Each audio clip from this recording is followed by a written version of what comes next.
Hello everyone, welcome to another edition of the Library Marketing Show. I'm Angela Hursh from Novelist and SuperLibraryMarketing.com, and my goal in life is to make your life as a library marketer a little easier and your work more effective. This video is going to focus on the census. It's coming up, and library marketing is going to play a vital role in making sure that everyone in communities are counted. And I want to talk to you about that a little bit today because the census is very important, of course, as you know. The first notifications to people that they can fill out their census are going to go out later this week on March 12th. This is the first time that respondents are going to be asked to fill out the census online. You can still do it in paper form, but they're going to actually try to push people to respond online, and this is why it's really important for libraries to get involved. Of course, we know that the census is very important for library funding. It helps to draw congressional and representative maps. It helps to decide how much money particular libraries get from public tax funds. So there is an interest besides the larger community aspect. There is a reason for libraries to do some marketing around the census and to try to make sure that the underserved portions of our population fill this out. It's also important because of planning. A lot of times local leaders and library boards will decide where to put branches in a particular community because of population statistics.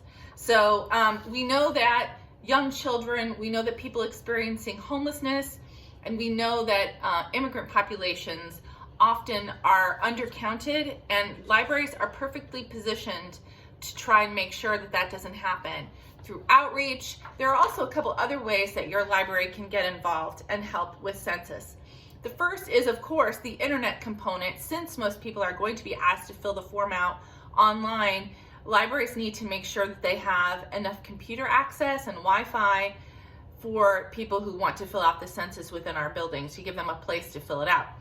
The other is misinformation. I am really bracing myself for real fake news to be happening around the census. I'm already hearing reports of people being sent out false links to the census form, which is not even available yet.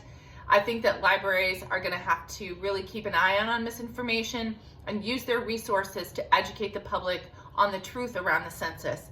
You can do this through social media. You can plan email campaigns around facts concerning the census.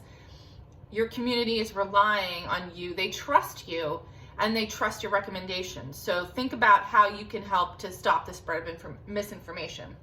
And of course, the third thing we can do is build awareness for the fact that the census is going on and make sure that our underserved populations get counted. The American Library Association has a great guide for the 2020 census. I'm going to put a link in the show notes to this episode.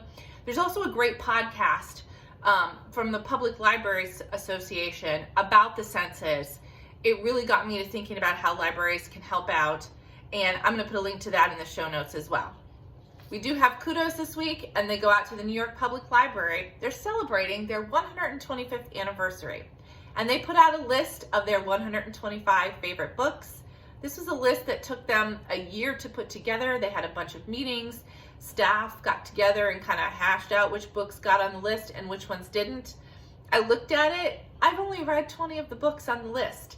So I'm curious to see if you guys have read more books. I'm sure you have more books on the list. I just want to give kudos to NYPL. I just think this is a great, interactive and fun and memorable way to market their 125th anniversary. They also have a podcast The Librarian is In, and this year the two hosts of that podcast are going to be reading and reviewing books exclusively from this list that NYPL put out. It's a lesson that all of us can take to do in library marketing. If you have an anniversary coming up, you can make a book list of your staff's favorite books for whatever number anniversary you're celebrating.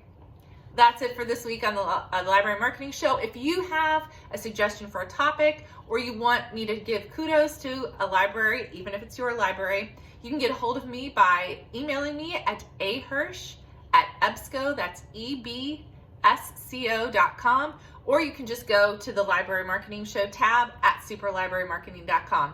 Thanks for watching, and I'll see you next week.